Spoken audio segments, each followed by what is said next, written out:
विधानसभा का चुनाव सर पे है और बयानों के तीर लगातार चल रहे हैं। सदर विधायक तो पहलवानी से लेके अणुबम तक की बात कर रहे हैं, क्या कहेंगे? देखिए, बयान तो चलेगा ही, इसलिए जब कोई काम नहीं हुआ है तो बयान के वीर तो बयान देंगे ही। 10 साल से विधायक हैं और एक काम नहीं किया। उनकी उपलब्धि यही है कि फोन उठाते हैं और लोगों के बीच में रहते हैं। लोगों के बीच में जाते नहीं हैं, सर्किट हाउस में सारे दिन बैठे रहते हैं और यही उनके लोगों के बीच में जाना हुआ। तो बयान वीर है ना। अभी ये भी सुना है, हमने उनका बयान पढ़ा है कि कह रहे हैं भारतीय जनता पार्टी के पास तो 40 उम्मीदवार हैं। एक हमारे पत्रकार मित्र हैं, बंधु हैं, वो भी कहीं बोल दिए कि 60-62 उम्मीदवार हैं। तो मैं कहना चाहता हूं कि 60-62 और 40 उम्मीदवार नहीं, भारतीय जनता पार्टी के पास 200 से ज्यादा उम्मीदवार हैं। और इसलिए उम्मीदवार 200 से ज्यादा हैं कि भारतीय जनता पार्टी का कार्यकर्ता बिहार में नहीं पूरे देश में फैला हुआ है। अब भाजपा परिवार के पास इतने कार्यकर्ता हैं, इतने योग्य लोग हैं, नरेंद्र मोदी की सेना है जो एक एक कार्यकर्ता मुन्ना तिवारी जैसे सरीखे लोगों से लड़ने के लिए तैयार है और उनका जवाब देने के लिए तैयार है। वो गलतफहमी में न रहें। माल महाराज के मिर्जा खोले होली, वो गठबंधन के वोटों पर, जिन वोटों पर राज कर रहे हैं, उनका तिरस्कार कर रहे हैं, उनका अपमान कर रहे हैं और कहते हैं कि मैं विधायक हूं और भारतीय जनता पार्टी से लड़ेंगे। अणु बम छोड़ रहे थे। अरे अणु बम और परमाणु बम तो तब छूटेगा जिस दिन आपका टिकट कटेगा।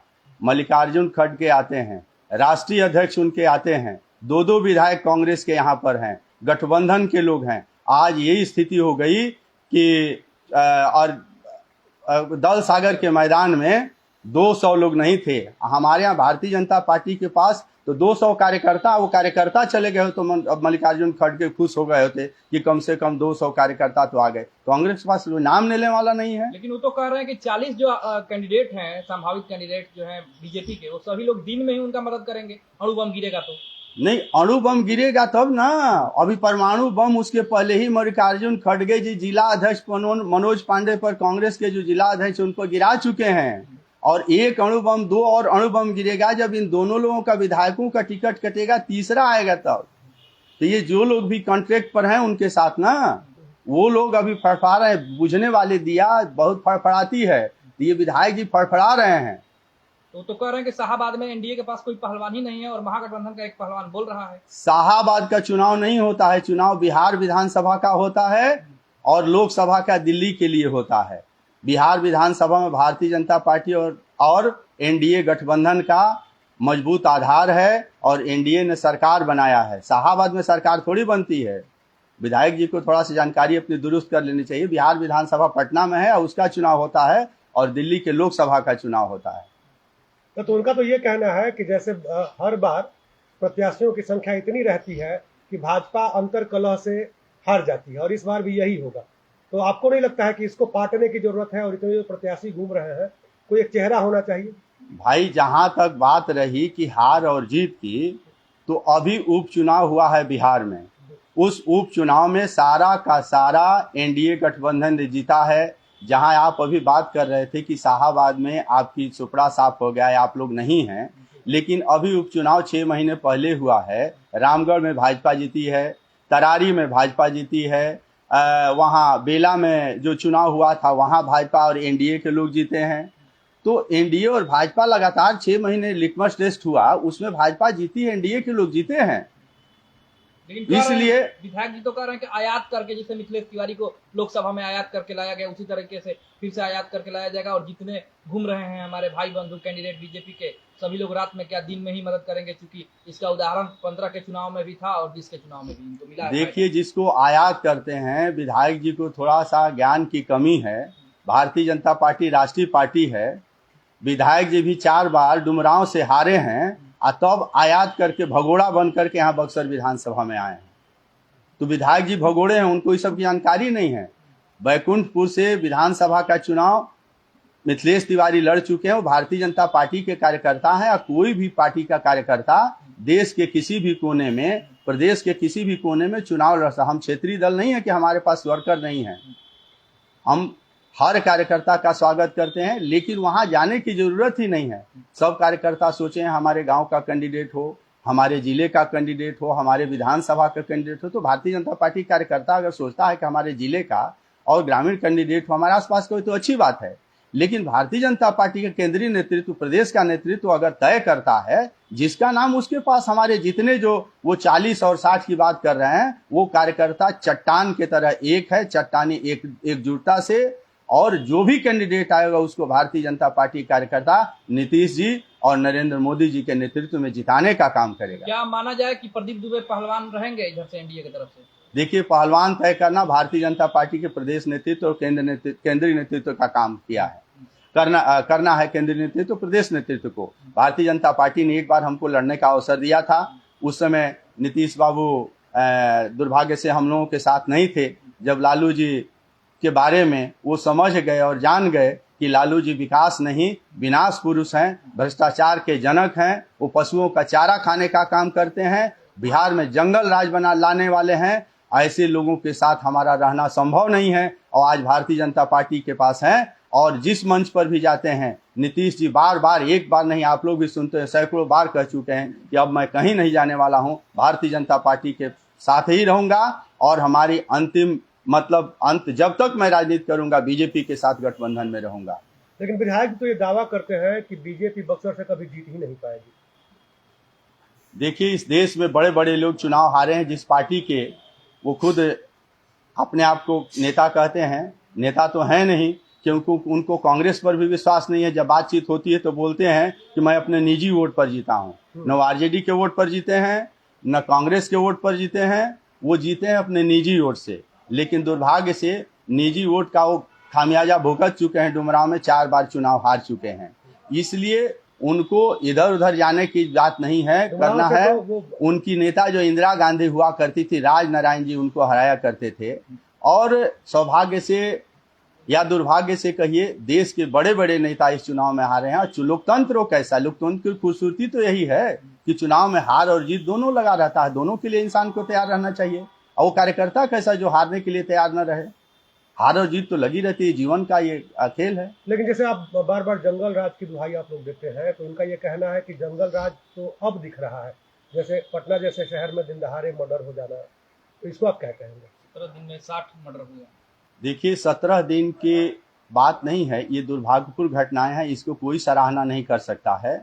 और एक संगठित क्राइम होता है, और एक ऐसे व्यक्तिगत जो हमारे आपके बीच में अगर कोई वैमनस्य है, कोई कारण है, तो व्यक्तिगत झगड़े को तो सरकार कम कर सकती है, खत्म नहीं कर सकती है। लेकिन संगठित अपराध और तरह तरह के अपराध हैं, उसमें सरकार निश्चित रूप से सक्रिय है, और उसमें कमी भी आई है। आज 2000 से आप आंकड़ा देखेंगे तो हर साल जो घटनाएं होती थी, उसमें निश्चित रूप से आज के डेट में भी, आज की तिथि में भी जितनी भी हिंसक घटनाएं हैं, इस तरह की कमी आई है। ये बात अलग है कि दुर्भाग्यपूर्ण घटनाएं कुछ दिन में हो गई, तो उसको उद्भेदन भी हो रहा है 2 दिन 3 दिन के अंदर। अभी देखिए बक्सर के एक चंदन मिश्रा की हत्या के, उसमें सारे अपराधी पहचान लिए गए, 1-2 दिन के अंदर पकड़ लिए जाएंगे। खेमका जी वाले केस में तो ये भारतीय जनता पार्टी और एनडीए की ये सरकार है, सुशासन बाबू की सरकार, इसमें अपराध का कोई जगह नहीं है। इसलिए अपराध हो रहे हैं ना, तो माना जाए ना कि सरकार का जो इकबाल है वो खत्म हो चुका है। नहीं, सरकार का इकबाल इसको नहीं कर सकते। समाज है, समाज में घटनाएं होती रहती, उसका उद्भेदन, उसको पकड़ना, सारा काम पुलिस के द्वारा हो रहा। आपके राज्य में अगर अपराध हो रहे हैं तो उसको आप विश्लेषण करते हैं कि संगठित अपराध होता है और व्यक्तिगत अपराध होता है, तो फिर लालू जी के कार्यकाल को आप लोग बार बार क्यों टारगेट करते हैं? नहीं, लालू जी के कार्यकाल को कि मुख्यमंत्री आवास में जब बेटी की शादी होती थी तो नाला रोड से हर दुकान से सोफा उठ करके आता था, आभूषण की दुकान से गहने आते थे, और किसी का अपहरण होता था, बलात्कार होता था, बलात्कार के बाद हत्याएं होती थी, तो उसकी मध्यस्थता लालू जी और उनके परिवार के लिए उनके साले और साड़ू भाई करते थे। आज हमारे नीतीश बाबू या कोई भारतीय जनता पार्टी के एक भी कार्यकर्ता का आप नहीं नाम ले सकते हैं कि ये अपराध में, अपहरण में, बलात्कार में, भ्रष्टाचार में मध्यस्थता करते हैं। एक उदाहरण आप नहीं दे सकते हैं। और उस समय मुख्यमंत्री आवास में ही लालू जी के नेतृत्व में ही ये होता था। डॉक्टर का अपहरण होता था, डॉक्टर को लालू जी फोन करवाते थे, अरे डॉक्टर वाह इतना पैसा दे दे तब छूट जेबे, इस तरह का काम किए हैं। तो फिर महागठबंधन कैसे कह रहे हैं कि इस बार हम जो है 2025 में एनडीए को उखाड़ फेंकेंगे? एनडीए को उखाड़ने का उनका मुंगेरी लाल का हसीन सपना है। वो अपने उखड़ना है उनको, और उखड़े हुए हैं 20 वर्षों से, तो उखड़े ही हैं। बीच में जो 6 महीने साल भर के लिए आ गए थे, वो तो 20 साल से उखड़े हैं और उखड़े ही रहेंगे। अब बेटा को जो लाने को सोच रहे हैं वो सपना साकार नहीं होगा, जो अभी मुंगेरी लाल के हसीन सपने ही हैं। और जहाँ तक विधायक जी की बात रही, तो विधायक जी अपने बारे में ये बताएं कि अभी 2 विधायक थे और दल सागर के मैदान में 200 कार्यकर्ता नहीं भी किए थे। आपने बाद में मीडिया के लोगों ने जब पूछा आपसे, तो आप कहे कि मैं तो व्हिसिल बजाऊंगा, मैंने ध्यान नहीं दिया, व्हिसिल बजाऊंगा तो 50,000 लोग आ जाएंगे। तो हमको लगता है व्हिसिल जिस दिन मल्लिकार्जुन खड़गे जी आए थे, उस दिन पॉकेट में उनके घर रह गया था, व्हिसिल को भूल गए थे। नहीं तो उनके नेता राहुल गांधी पार्लियामेंट में आंख मारते हैं और उनके विधायक यहाँ पर क्षेत्र में व्हिसिल बजाते हैं, लेकिन व्हिसिल बजाने पर कोई आने वाला नहीं, सुनने वाला नहीं है। इसलिए मजाक के पात्र न बने विधायक जी। और जिस विधायक की गाड़ी शराब ढोने के मामले में पकड़ी गई हो, थाने में सील हुआ हो, शराब पकड़ाया हो, शराब बेचने वाला पकड़ाया हो, जो विधायक अपने गाड़ी में शराब, स्कॉर्पियो विधायक की गाड़ी से शराब का धंधा होता था, वो गाड़ी सीज की गई थी, उसको नीलाम कर करके मुन्ना तिवारी जो विधायक हैं कांग्रेस के, वो लाए थे और उस गाड़ी को नीलाम कर करके आज उस गाड़ी पर चढ़ रहे हैं। ऐसे विधायक से बक्सर की जनता क्या उम्मीद कर सकती, बिहार की जनता? ये तो शर्मिंदगी है। अगर उनके में थोड़ा सा भी नैतिक लोक और लाज रहता, संस्कार रहता, तो उसी दिन इस्तीफा दे करके और अगला चुनाव के लिए तैयार होते। जिस विधायक की गाड़ी शराब बेचने में पकड़ी गई हो, वो विधायक क्या करेगा भारतीय जनता पार्टी के कार्यकर्ताओं से बात? ना, उनका तो कहना है कि भाजपा के लोग जो है उन्होंने शराब रखवा दी थी। भाजपा के लोग रखवाते हैं शराब ना? कांग्रेस के विधायक की गाड़ी में, और कांग्रेस जिस रूम में रहते हैं, अगर पुलिस छापा मारे, लगातार छापा मारे, तो पता चल जाएगा कि गाड़ी में क्या होता है। और ये विधायक जी खूब अच्छे से जानते हैं। विधायक जी इधर उधर जनता को ध्यान भटकाने से, बक्सर की जनता जानती है कि शराब से आपका क्या रिश्ता है और अपराध से आपका क्या रिश्ता है, ये बक्सर की जनता जानती है। बरगलाने की जरूरत नहीं है। तो देखिए, शराब पीने पे आम आदमी को सजा का प्रावधान है, और विधायक जी शराब पीते हैं, शराब रखते हैं, जैसा कि आप कह रहे हैं, आरोप लगा रहे हैं। तो इसका मतलब कि उनको आप लोगों ने संरक्षण दे रखा है कि पीजिए नहीं, बच करके चोरी से, चोर चोरी से जाए, सीना जोरी से नहीं। चोर तो धीरे से चुपके से निकल जा रहा है ना। अब जिस दिन पकड़ जाए उस दिन तो जैसे गाड़ी पकड़ी गई थी, गाड़ी का नीलाम हुआ, नीलाम करके बेशर्मी से उस गाड़ी को लाए।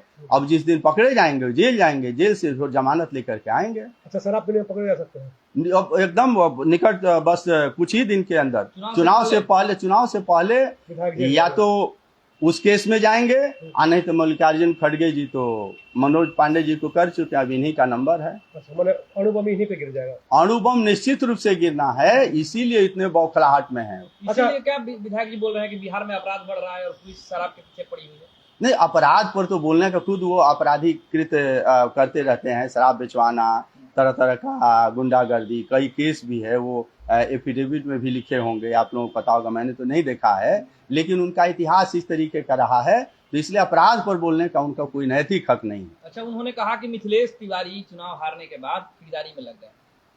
बक्सर में ठेकेदारी करवा रहे हैं। देखिए, ठेकेदारी एक पुरुषार्थ, एक व्यवसाय है।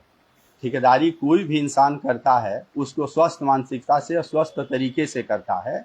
मैं नहीं जानता कि कौन ठेकेदारी करा रहा है, मेरे पास इसकी जानकारी नहीं है, लेकिन कोई भी इंसान अगर ठेकेदारी करा रहा है तो वो कोई अपराध नहीं है। तो मतलब मिथिलेश तिवारी का जो वो लोग आरोप लगा रहे हैं विधायक जी, उसका आप समर्थन कर रहे हैं, मान रहे हैं कि वो ठेकेदारी कराते हैं? इसकी जानकारी मुझे नहीं है। ठेकेदारी करना, ठेकेदारी एक व्यवसाय है, एक काम है, एक धंधा है, उसको कोई भी इंसान जो भारत का नागरिक है उसको करा सकता है अगर उसकी इच्छा हो। अच्छा, विधायक जी काफी ओवर कॉन्फिडेंस में है, बोल रहे हैं कि 2015 के चुनाव में भी मुझे फायदा मिला था, 2020 के चुनाव में भी मुझे फायदा मिला था, और फिर से 2025 में भी एनडीए के जो लोग, बीजेपी के जो लोग हैं, वो उन्हें फायदा पहुंचाने वाले हैं। पहले वो आरजेडी के लोगों से और अन्य गठबंधन के लोगों से समझें कि उनके साथ क्या करने वाले हैं। जो आरजेडी के लोगों के साथ जो उन्होंने हर्ष किया है, चुनाव में उन्होंने क्या किया, लोकसभा के चुनाव में क्या, इसका भी तो जवाब देना पड़ेगा उनको। बीजेपी के चक्कर में ना पड़े। बीजेपी बिहार में सरकार बनाई है नरेंद्र मोदी जी के नेतृत्व में, जैसा कि मैंने बताया कि चट्टानी एकता के तरह हर कार्यकर्ता अपने आप को नरेंद्र मोदी समझता है, जेपी नड्डा समझता है, अमित शाह समझता है, और वो यहाँ चट्टान की तरह नीतीश जी और नरेंद्र मोदी जी के नेतृत्व में लड़ेगा और 243 के विधानसभा में 225 के संख्या के साथ अपार बहुमत से, प्रचुर बहुमत से सरकार बनाएगा और नीतीश कुमार यहाँ मुख्यमंत्री बनेंगे और एनडीए की सरकार बनेगी। विधायक जी जिस प्रकार से आरोप लगा रहे हैं कि आपके 40 लोग उनके खेमे में आएंगे दिन में ही, तो इस बात को लेकर के आप लोग समीक्षा करेंगे अपने दल में कि कौन लोग हैं जो उनसे मिल रहे हैं? पहले हमको तो समीक्षा ये करना है कि पंकज उपाध्याय के अपहरण के केस में उनका नाम था, उसका क्या हुआ? कांग्रेस के युवक कांग्रेस के महासचिव या सचिव हैं, किस पद पर है मुझे ठीक से नहीं जानकारी है, लेकिन कांग्रेस के युवक कांग्रेस के नेता हैं, उनका अपहरण बनारस से हुआ था। मुगल सराय थाने में अपहरण का केस दर्ज था उनका और उनके साथियों का। तो कांग्रेस के लोगों का पहले अपहरण करा लें, कांग्रेस के लोगों को थप्पड़ मार लें, कांग्रेस के लोगों को सर्किट हाउस में से भगा दें, इस पर पहले वो फैसला कर दें, तब भारतीय जनता पार्टी के पास आएंगे ना। भारतीय जनता पार्टी के कार्यकर्ता किसी को गाली गलौज नहीं करता है, किसी कार्यकर्ता से झगड़ा नहीं करता है, अपहरण नहीं करता है, फिरौती नहीं मांगता है। भारतीय जनता पार्टी भारत माता को परम वैभव तक पहुंचाने के लिए राष्ट्र के नीति और सिद्धांत पर, राष्ट्र के संस्कृति के लिए, राष्ट्र के उत्थान के लिए काम करता है। तो आपके कहने के अनुसार विधायक जी जो है आपराधिक छवि के हैं? अब ये तो आपराधिक छवि तो कानून तय करेगा, न्यायालय से तय होगा, लेकिन इस तरीके का रिश्ता जो अपहरण करवाएगा, जो शराब बेचवाएगा, दूसरे को थप्पड़ मारेगा, कार्यकर्ताओं को थप्पड़ मारेगा, ये तो किस श्रेणी में आता है ये जनता तय कर देगी आगे आने वाले के आरोप आप लगा रहे हैं उससे तो सीधा सीधा तात्पर्य यही निकल रहा है कि वो जो है डरा के वोट लेते हैं लोगों से, दबंगई वाले अंदाज से वोट लेते हैं। बक्सर की जनता विधायक जैसे लोगों से डरने वाली नहीं है। बक्सर की महान जनता है। बक्सर की जनता जो भी फैसला करेगी उसको स्वीकार करना पड़ेगा।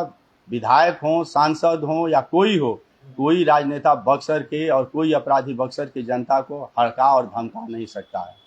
अच्छा, एक सवाल ये है कि उनका ये आरोप है हमेशा से कि प्रशांत किशोर की जो टीम है वो भाजपा की बी टीम है और भाजपा को मदद करती है, इस पे आप क्या कहेंगे?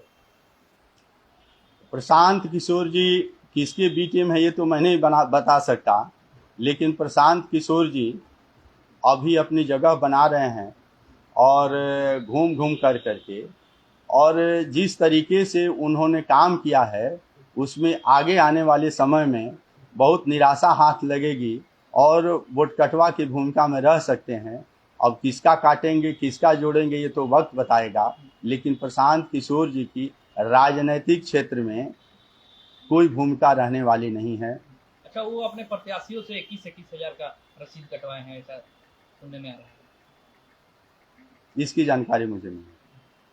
तो अच्छा, आपके दल से बहुत सारे लोग जो हैं जो टिकट के रेस में लगे हुए हैं, उनका कहना है कि इस बार उनका ही टिकट मिलेगा, प्रदीप दुबे इस बार मैदान में नहीं रहने वाले। आपके दल के लोगों का कहना है? देखिए, हमारे दल का कोई भी कार्यकर्ता ये नहीं कह सकता है कि हम ही को टिकट मिलेगा। भारतीय जनता पार्टी की पार्लियामेंट्री बोर्ड, प्रदेश का नेतृत्व, केंद्रीय नेतृत्व, सारे लोग बैठते हैं, मिलजुल करके सामूहिक नेतृत्व यहाँ चलता है, सामूहिक निर्णय होता है। जिस कार्यकर्ता का नाम आएगा उसको पूरी भारतीय जनता पार्टी और एनडीए का परिवार उसको विजयी बनाएगा। अच्छा, एक बात ये भी सुनने में आ रही है, ये चर्चा है कि पूर्व आईपीएस आनंद मिश्रा जो है वो भी भाजपा का दामन थाम सकते हैं और टिकट मिल सकता है, ऐसा है क्या कोई संभावना? देखिए, आनंद मिश्रा जी के बारे में तो मुझे जानकारी नहीं है, लेकिन आनंद मिश्रा जी यहाँ निर्दल पार्टी के खिलाफ यहाँ निर्दल चुनाव लड़े हैं और बहुत मुश्किल से, दुर्भाग्यपूर्ण माने बुरी तरह से हार गए। और इस स्थिति में हारने के बाद अभी वो ज्वाइन किए थे प्रशांत किशोर जी का दल जन सुराज। अब जन सुराज में भी किन कारणों से उनकी सहमति नहीं बनी और वहाँ जाना आना बंद किया उन्होंने। लेकिन पार्टी छोड़े हैं कि नहीं छोड़े हैं, ये हमको लगता है कि युवा जन सुराज में कुछ उनको काम मिला था, लेकिन अब आना जाना बंद किए हैं। ये उनका व्यक्तिगत विषय है, अब जन सुराज के लोग बताएंगे कि वो पार्टी छोड़ रहे हैं कि नहीं छोड़ रहे हैं। चर्चा है कि बीजेपी से आ रहे हैं बक्सर में। भारतीय जनता पार्टी अपार सागर है, यहाँ आना और जाना लगा रहता है।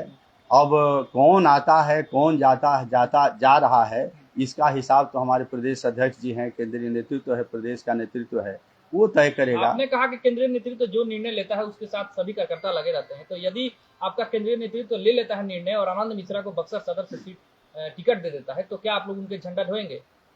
देखिए, भारतीय जनता पार्टी का केंद्रीय नेतृत्व जो फैसला करेगा वो सबको सर्वमान्य होगा, जो भारतीय जनता पार्टी में रहेगा। इसमें सवाल ही नहीं उठता कि केंद्रीय नेतृत्व, प्रदेश का नेतृत्व जो तय करेगा उसको भाजपा का कार्यकर्ता नहीं है।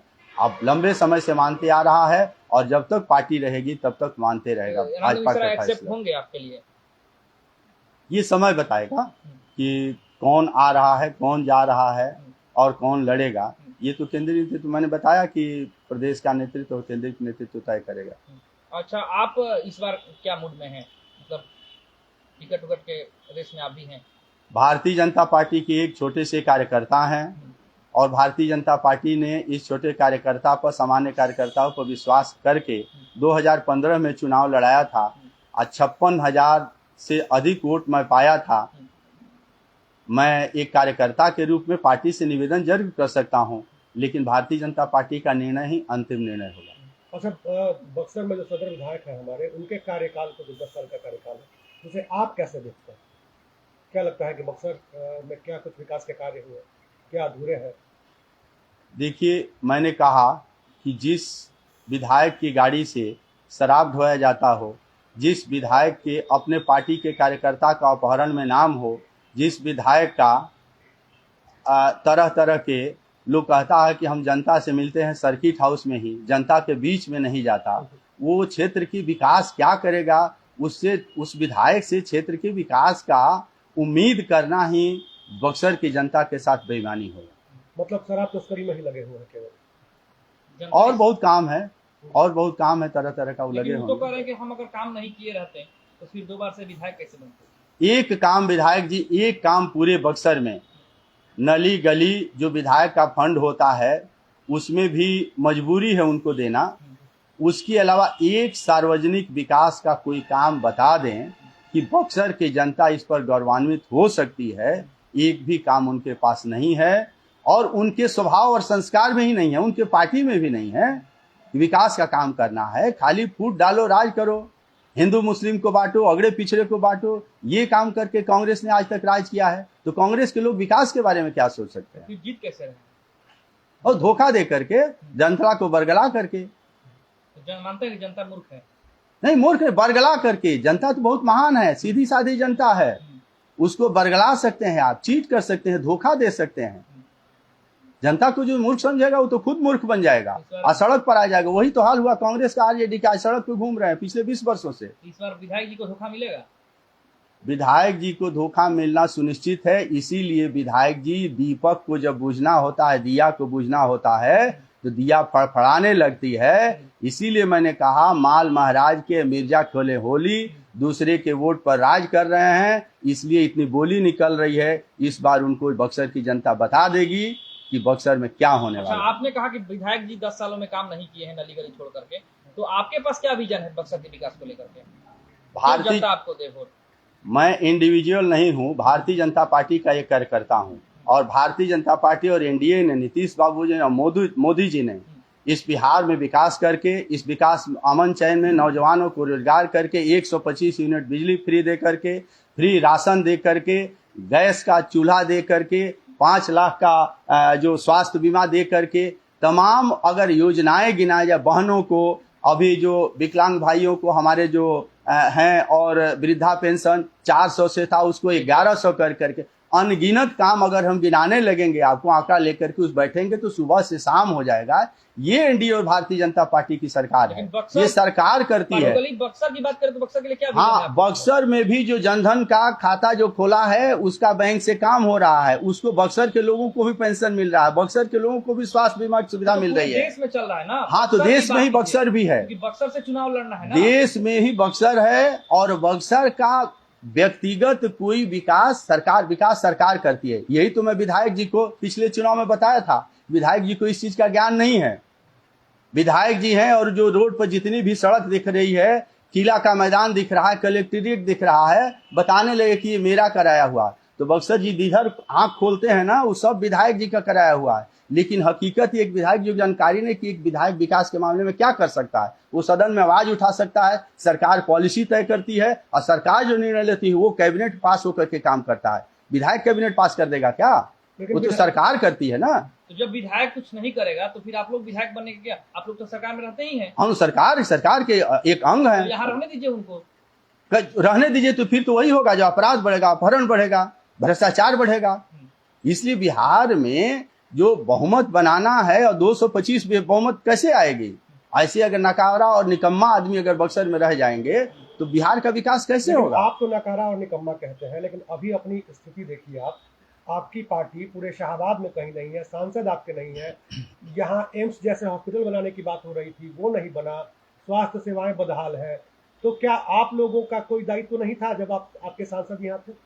आप लोगों ने क्यों नहीं काम किया? नहीं, शाहाबाद की जहां तक बात किया, अभी उपचुनाव हुआ था जिसमें मैंने बताया कि रामगढ़ में बीजेपी के विधायक जीते हैं अशोक सिंह, यहाँ तरारी में चुनाव बीजेपी के विधायक जीते हैं, और उसके बाद में गया में चुनाव हुआ, बेला में बीजेपी और एनडीए के लोग जीते हैं। जितने चुनाव हुआ सारे चुनाव में बीजेपी और एनडीए के लोग जीते हैं। तो इसलिए शाहाबाद में तरारी भी है और शाहाबाद में रामगढ़ भी है, और मगध ले लीजिएगा तो तरारी भी है, गया का बेलागंज भी है। तो इसलिए उपचुनाव तो अभी 6 महीने पहले हुआ। आप चुनाव बात कर रहे हैं 5 साल पहले की, आप 2020 की बात कर रहे हैं, मैं 2025 की बात कर रहा हूँ। 25 में उपचुनाव हुआ है, उसमें एनडीए को अपार बहुमत मिली है, और 3 का 3 सीटों जो हम लोग मगध और शाहबाद से 3 का 3 100% रिजल्ट हमारा आया है। इसलिए मैं बोल रहा हूं ना कि 225 भारतीय जनता पार्टी एनडीए की सरकार है। संसदीय चुनाव क्यों नहीं जीत सके आप लोग? कहाँ चुप रह गए? संसदीय चुनाव देखिए बहुत सारे कारण हैं।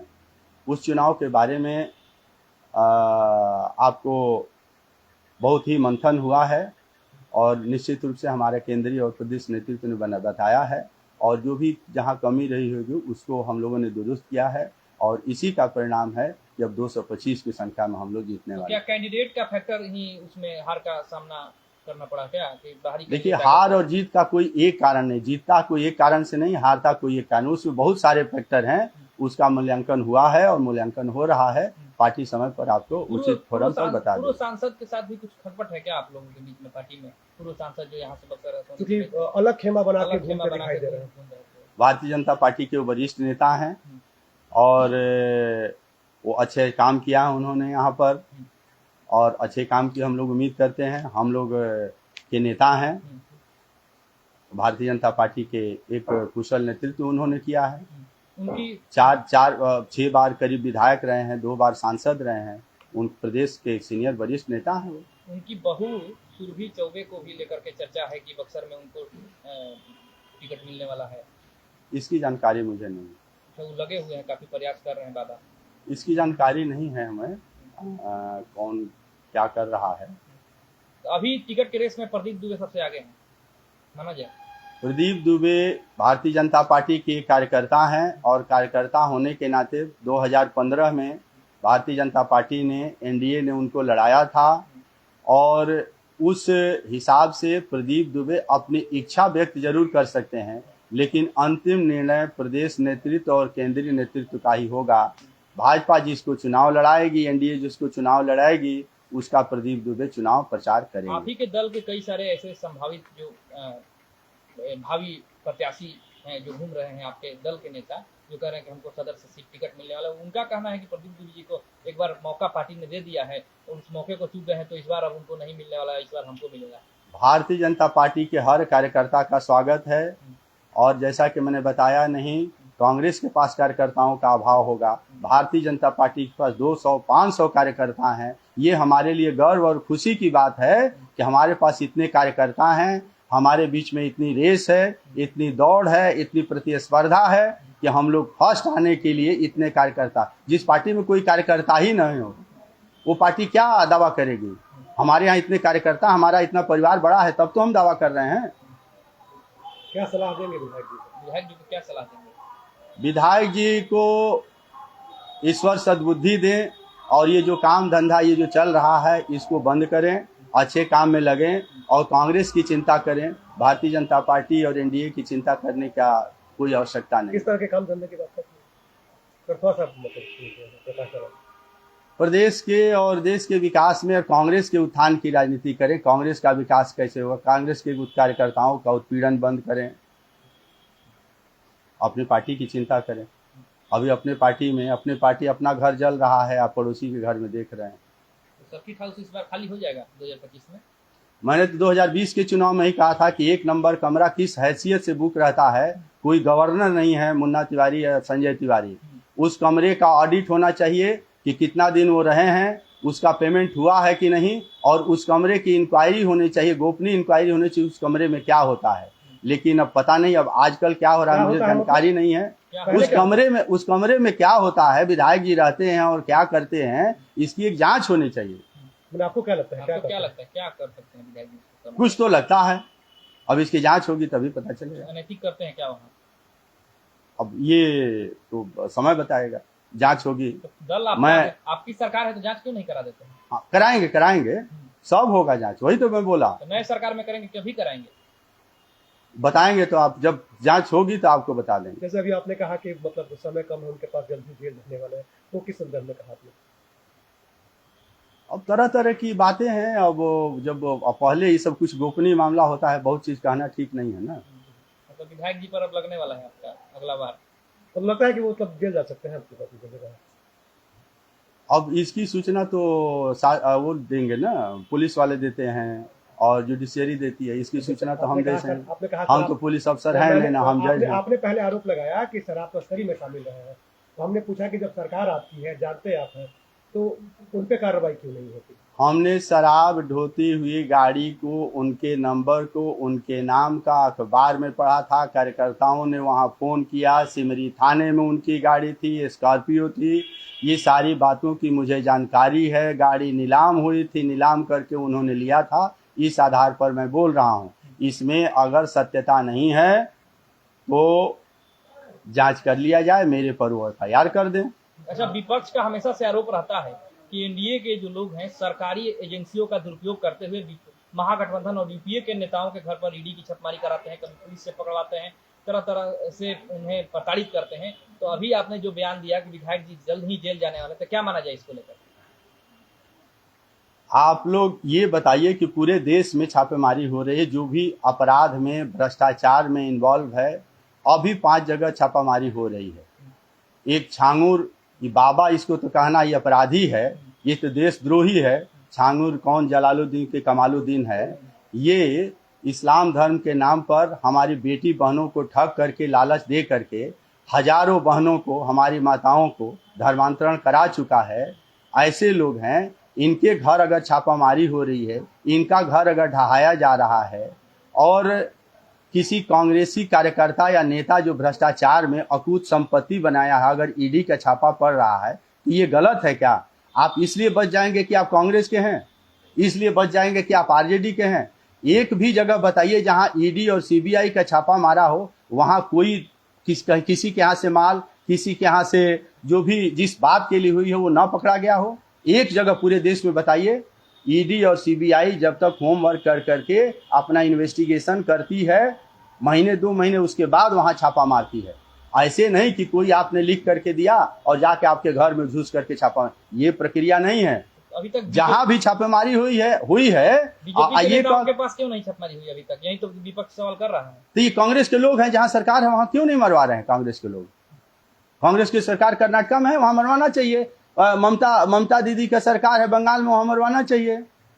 क्यों नहीं? किसी ने रोका है क्या? नरेंद्र मोदी जी कहें कि नहीं हमारे कार्यकर्ताओं को मत पकड़ो? तो इसका मतलब तो ये हुआ कि जब सत्ता में आते हैं तो सारे अपराध माफ हो जाते हैं।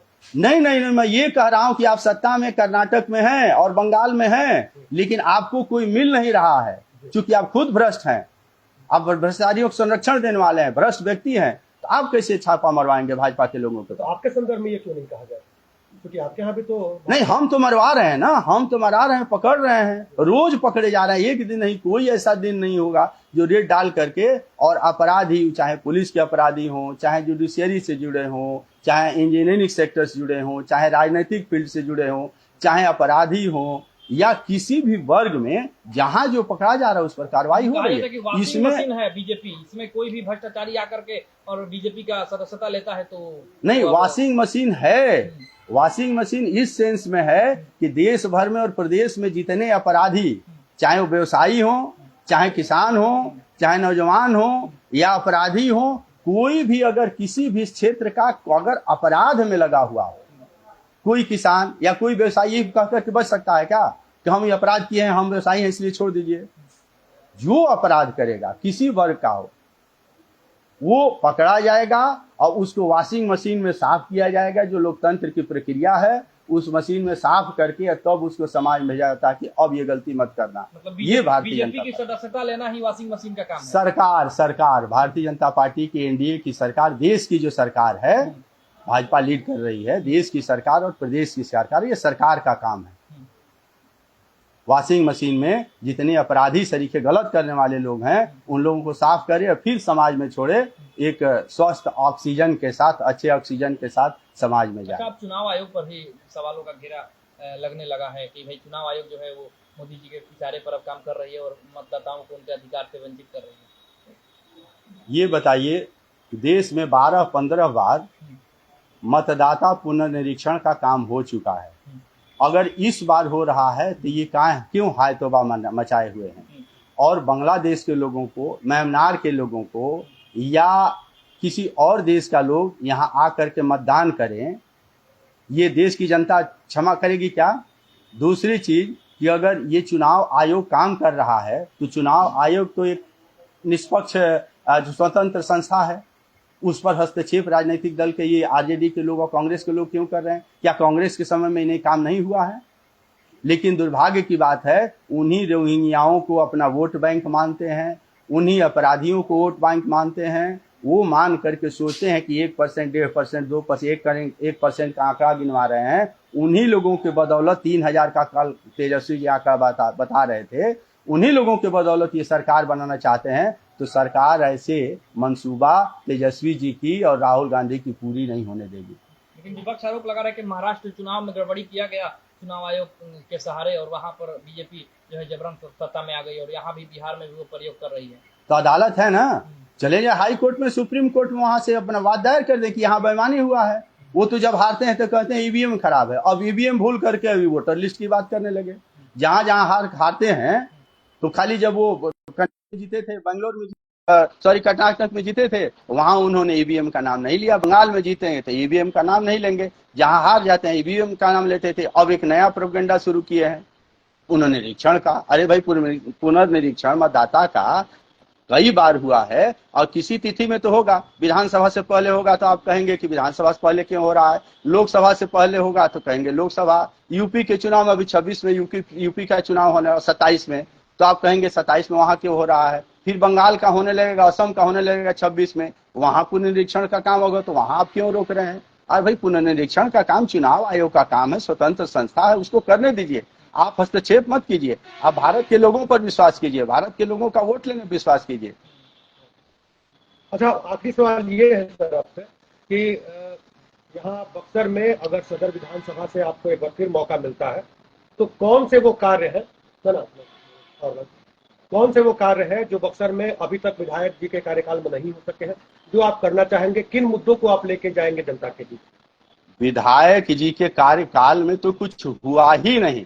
अब बात रही मेरी यानी मेरे पार्टी की, तो मेरी पार्टी यहाँ चूंकि ये एक धार्मिक और आध्यात्मिक नगरी रही है, स्थान रहा है, इसके धर्म के जो भी उत्थान हो सकते हैं धार्मिक संस्थानों का, कि यहाँ पर्यटन के केंद्र घोषित किए जाएं।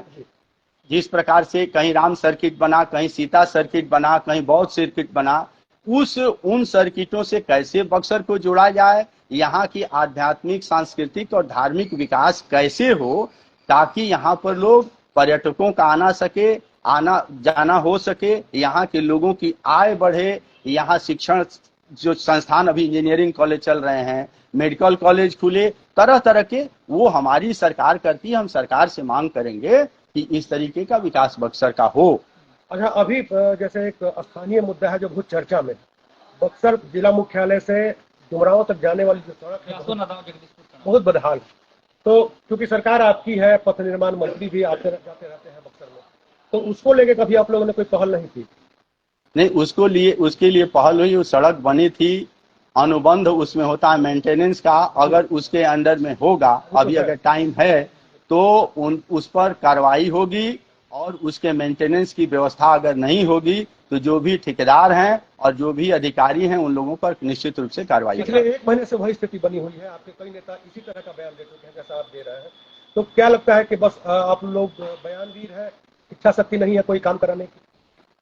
नहीं, निश्चित रूप से उस पर अभी क्या स्थिति है ये जानकारी लेकर के आपको बताएंगे। अच्छा, जब भी कोई सरकार की तरफ से बक्सर जिला को लेकर के कोई भी योजना आता है तो उसको लेकर के बड़े बड़े पोस्टर बैनर लंबर से लेकर के पूरे हाईवे तक लग जाते हैं, और आप ही के दल के कई सारे नेता, कई सारे जनप्रतिनिधि कहते हैं कि मेरे प्रयासों से हुआ, चिट्ठी भी सोशल मीडिया पर वायरल होने लगती है।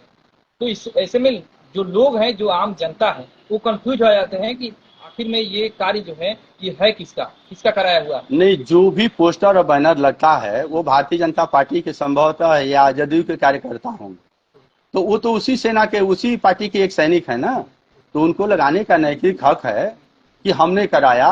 वो कराती तो है पार्टी, करती है सरकार, लेकिन अपना श्रेय लेने के लिए तो राजनीतिक कार्यकर्ता तो वो तो करेगा ही, आपके उसमें गलत क्या है? आपने अब तक किन किन चीजों का श्रेय लिया है? तो हमको भारतीय जनता पार्टी के श्रेय में ही अपना श्रेय समझना था। अच्छा, जैसे अभी देखिए कुछ लाइव चल रहा था, तो लाइव में कुछ लोगों का सवाल भी सामने आया। जैसे एक व्यक्ति ने अभी पूछा है कि आप जो आरोप लगा रहे हैं विधायक पे, यदि आरोपों में इतनी सत्यता ही थी तो पिछले 10 सालों में जांच क्यों नहीं कराई गई? क्या अब जांच कराने वाले हैं आप? क्या अगर जांच किसी अपराध की या किसी घटना की होती तो व्यक्ति मतलब निरपराधी हो जाएगा? जांच तो फाइल तो 30-40 साल बाद खुलती है, इसमें अपराध तो किया? फाइल कब खुलेगी ये तो समय बताएगा, लेकिन फाइल खुलेगी जरूर, विधायक की फाइल खुलेगी? एकदम निश्चित खुलेगी। इस पर बदलाव होगा बक्सर में? बदलाव बक्सर में सुनिश्चित है, और 225 के साथ भारतीय जनता पार्टी और एनडीए की सरकार बनने वाली है अपार बहुमत के साथ। मुख्यमंत्री कौन रहेगा? मुख्यमंत्री नीतीश बाबू रहेंगे। तो कई बार हमारी पार्टी के नेता मोदी जी ने घोषणा किया, राष्ट्रीय अध्यक्ष जी ने घोषणा किया, सारे लोगों ने किया। लेकिन विपक्ष के लोग कह रहे हैं कि केवल अभी चुनाव तक मुख्यमंत्री कहा जा रहा है, उसके बाद उनको लात मार के फेंक। विपक्ष का काम है कहना, लोगों का काम है कहना, कहते रहेंगे, उसमें कहने में कोई दम नहीं है, जनता सुन नहीं रही है।